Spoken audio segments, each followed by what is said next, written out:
बहन दोस्तों, सैनिक समाचारों में आपका हार्दिक स्वागत है। 8वें वेतन आयोग पर शिवगोपाल मिश्रा जी की हुंकार सुननी होगी। आखिर उन्होंने क्या कहा है कि सरकार पर दबाव कैसे बनाया जाएगा, आपको जरूर सुनना होगा। साथ ही माननीय प्रधानमंत्री जी के मन की बात एक वीडियो जारी करके सेना और सैनिकों के लिए समर्पण कहा है। विश्व में हमारी सेना होगी सबसे बड़ी ताकतवर। और chief of army staff general Dheeraj Seth साहब का नया अंदाज, और नए अंदाज में उन्होंने किस तरह एक संदेश दिया है वो आपको सुनाऊंगा। साथ ही अग्निवीर का ये वीडियो वायरल हो रहा है, उसके पिता की मौत है, अर्थी रखी है सामने, और किस तरह भावना उसके अंदर देश प्रेम की भी भावना है, और जज्बात जब फूट पड़ते हैं तो वो रोने लगता है। और मैं बात करूंगा, देखिए दोस्तों, तिरंगे का अपमान, यानी डीएम के सिर के ऊपर तिरंगा है और किस तरह किया जा रहा है अपमान। और वन रैंक वन पेंशन का आंदोलन अभी भी है जारी, आप देखकर होगे हैरान।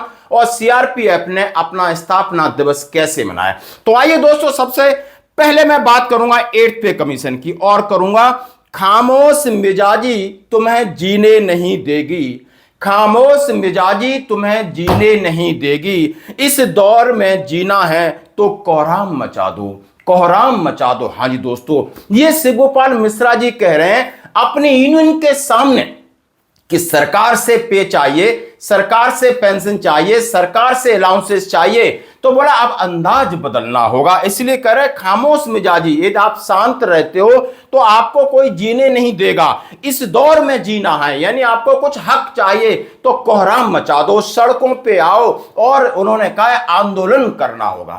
अब ऐसा नेता यदि आपके ऊपर बैठा है और पूरी जिम्मेदारी ले रहा है तो आप समझ सकते हो, ऐसा नेता जो 5th, 6th और 7th पे कमीशन की अगुवाई करने के बाद आज आप अपना एक्सपीरियंस शेयर कर रहा है, तो आपको समझना होगा। मैं थोड़ी बात करूंगा शिवगोपाल मिश्रा जी की।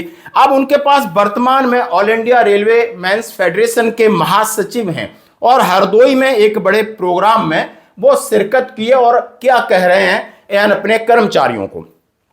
साथ ही एनसीजेसीएम स्टाफ साइड के सचिव भी हैं और कन्वीनर भी हैं, और NRMU northern railway mains union के महामंत्री हैं, यानी एक फेडरेशन के महासचिव हैं, महामंत्री हैं, सचिव हैं, कन्वीनर हैं, और इतना बड़ा अनुभव है। और कर्मचारियों की राजनीति करते आ रहे हैं पिछले लगभग 20 सालों से। तो आप और 20 साल में आप समझ सकते हो लगभग 75 ईयर्स उनकी एज होगी, और उनका ये खामोश मिजाजी तुम्हें जीने नहीं देगी ये संदेश दे रहा है।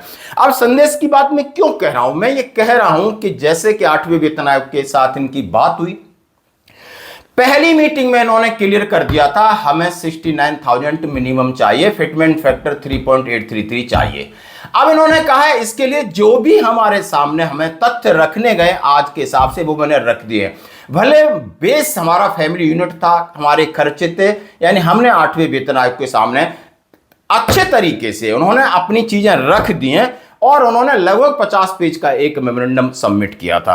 आज ये कह रहे हैं कि पे बढ़ेगी, पेंशन बढ़ेगी, अलाउंसेस बढ़ेंगे, आपकी सुविधाएं बढ़ेंगी, आपको एकजुट होना होगा, यदि नहीं बढ़ती है तो सरकार से दो दो हाथ करने होंगे। तो क्या आप इस बात से सहमत हैं? आपको समझना होगा कि कहीं ना कहीं आपको दूसरा ऑप्शन भी तैयार करना होगा। तो अब मैं बात करूंगा माननीय प्रधानमंत्री जी की। माननीय प्रधानमंत्री जी का वीडियो बहुत अच्छा लगा। उन्होंने कहा है जवानों के साहस के साथ साथ जो जवानों को चाहिए, देसी तरीके से चाहिए, वो हम सब प्रोवाइड कर रहा है, चाहे खाना हो, रहना हो, सेना के अंदर जितने बदलाव की बात की हो। उन्होंने कहा है मेक इन इंडिया की बात की हो, उन्होंने कहा है ब्रह्मोस की बात की हो, कुसा मिसाइल की बात की हो, पिनाका के ट्रायल की बात की हो। हम लगातार सेना को अपग्रेड कर रहे हैं, और हम चाहते हैं कि विश्व लेवल पर हमारी सैनिक क्षमता और बढ़े। और ये वीडियो अपने मन की बात में उन्होंने जारी किया है, और ये जो किया है उसके बारे में कह रहे हैं, आगे करेंगे उसका नहीं कहा है, जो किया है वो आपको सुनना होगा। धन्यवाद दोस्तों। साथियों, आज भारत अपने सैनिकों के साहस के साथ साथ अपनी तकनीकी क्षमता को भी लगातार मजबूत कर रहा है। कुछ दिन पहले भारतीय नौसेना में आईएनएस महेंद्रगिरी शामिल किया गया। यह आधुनिक जंगी जहाज भारत में ही डिजाइन किया गया है, भारत में ही बना है। इसमें 75% से अधिक स्वदेशी सामग्री का उपयोग हुआ है। यह आत्मनिर्भर भारत की बढ़ती शक्ति का प्रतीक है। इसी महीने डीआरडीओ ने Pinaka long range guided rocket का भी सफल परीक्षण किया। इस सफलता के पीछे हमारे वैज्ञानिकों और इंजीनियरों का सामूहिक परिश्रम है। 2-3 दिन पूर्व ही डीआरडीओ ने कुशा मिसाइल का भी सफल परीक्षण किया है। तो अब मैं बात करूंगा एक और बड़ी खबर की तरफ, जहां पर चीफ ऑफ आर्मी स्टाफ ने कहा है भारतीय सेना के जवान विश्व के सबसे बड़े ताकतवर योद्धा हैं और इन योद्धाओं ने देश के लिए कुर्बानी दी। तो उन्होंने कहा है हमारे यूनिट के एक सैनिक की रचना की 2 पंक्ति में सुना रहा हूं, ये वायरल हो रही है, ये वायरल हो रही। तो उन्होंने क्या कहा है जरा हम सुनाते हैं, फिर उनके अंदाज में आपको कहा कि मरना सभी को हो, मरना सभी को है, तुम भले मरे। यानी उन शहीदों के लिए ट्रिब्यूट कर रहे हैं कि मरना तो सभी को है, तुम भले मरे। यानी जिंदा कोई नहीं रहेगा, लेकिन आपका मरने का अंदाज अलग था, क्योंकि करके नमक हलाल लड़ते हुए गिरे। यानी आपने देश के लिए, देश की खुददारी के लिए नमक हलाली करते हुए आप शहीद हुए। उन्होंने कहा भूलेंगे आप नहीं जो छिप गई सकल, सफेद जमीन पर नाम हुआ तुम्हारा अटल। यानी यहां अपने ग्लेशियर में या तोलोलिंग में जो लड़ाई लड़ी है वहां आप अमर हो गए, भले आपकी शकल छिप गई है। तो दोस्तों अंदाज देखिए, मेरे ही यूनिट के सैनिक द्वारा लिखी गई एक रचना याद आती है, जिसका मैं आपके सामने बयान करना चाहता हूं।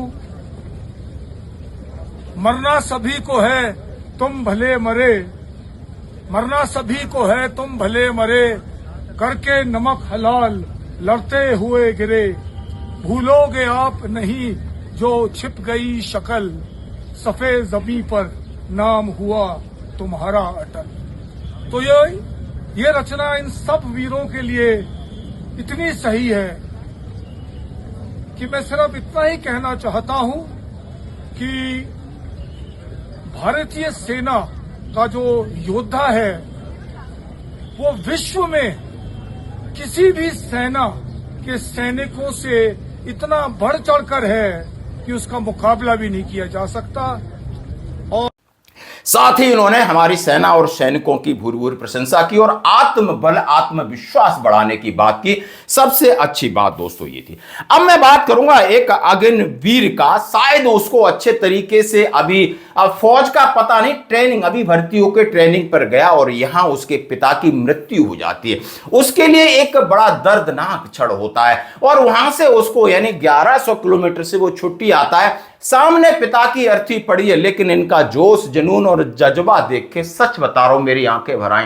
किसी ने इनको कहा होगा कि ऐसा करिए, और किस तरीके से जितना उसने सीखा है 10 दिन या 15 दिन या 20 दिन में, उसको अपनी भावना यानी देश अंदर से अपना जो दर्द है वो छिपा करके जिस तरीके से ये ड्रिल कर रहा है, चल रहा है, मैं उसकी ड्रिल पे नहीं जाता, मैं उसके वर्ड ऑफ कमांड पे नहीं जाता, मैं उसकी भावना की आदर सत्कार करता हूं कि ऐसी इस भले 8 क्लास पास है, 10 क्लास पास है, 12 क्लास पास है, एक नॉर्मल घर का है, लेकिन आपको याद रखना होगा यही इतिहास रखेंगे, यही देश की रक्षा करेंगे, यही देश के लिए जान कुर्बान करेंगे, जो कि इस जज्बे को दिखा रहा है। अपने पिता को जिस तरह ट्रिब्यूट करता है उसके बाद रोने लगता है। ये मामला दोस्तों अजमेर राजस्थान भवानी खेड़ा नरवर के पास एक सोल्जर है जो अग्निवीर की ट्रेनिंग करते, पिता का देहांत हो जाता है और छुट्टी आता है। ये इस दृश्य को देखकर आप जरूर रो पड़ोगे। तो दोस्तों आगे बढ़ते हैं, बात करूंगा यहां पर एक और दृश्य दिखाऊंगा। यह है ग्वालियर का डीएमएन डिस्ट्रिक्ट मजिस्ट्रेट कलेक्टर की ऑफिस के ऊपर ये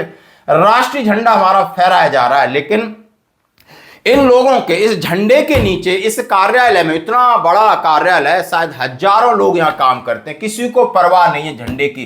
तो देश की परवाह कर सकते हैं, झंडे का पता नहीं कि झंडे को किस तरीके सम्मान के साथ सीधा भी नहीं चढ़ा सकते। और वहां पर कलेक्टर से लगाकर चपरासी तक हजारों आदमी काम करते हैं, लेकिन कहीं मीडिया की नजर पड़ती है तो उन्हें यह संदेश देता है। और इन्हें क्या फर्क पड़ता है, झंडे से कोई फर्क नहीं पड़ता, देश से कोई फर्क नहीं पड़ता, यहां तो ये सिर्फ पैसा छापते हैं, वसूली करते हैं और यही काम है। आपका एक कमेंट चाहिए इसके ऊपर। अब मैं बात करूंगा दोस्तों वन रैंक वन पेंशन का आंदोलन जो आप देख रहे हो ना जंतर मंतर पर, यह तस्वीर है और यहां पर लोग बैठे हैं और आज भी वहां पर उपस्थिति दर्ज कराते हैं। और ये इंडियन एक्स सर्विसमैन लीग के हैं 4-5 लोग हैं जो हमेशा आते हैं और पीछे एक बोर्ड लगाते हैं कि आज कितना दिन हो गया है। 4061वां दिन था 27 आपकी जुलाई को। तो दोस्तों अभी भी वन रैंक वन पेंशन आंदोलन की सांसें चल रही हैं, भले उतना इफेक्टिव नहीं लेकिन सांसें तो चल रही हैं। अब मैं बात करूंगा दोस्तों सीआरपीएफ का 88वां यानी स्थापना दिवस था और वहां पर हमारे भाइयों ने वृक्षारोपण करके एक सुंदर संदेश दिया। तो आज की खबरों में इतना ही, बने रहिए हमारे साथ, धन्यवाद।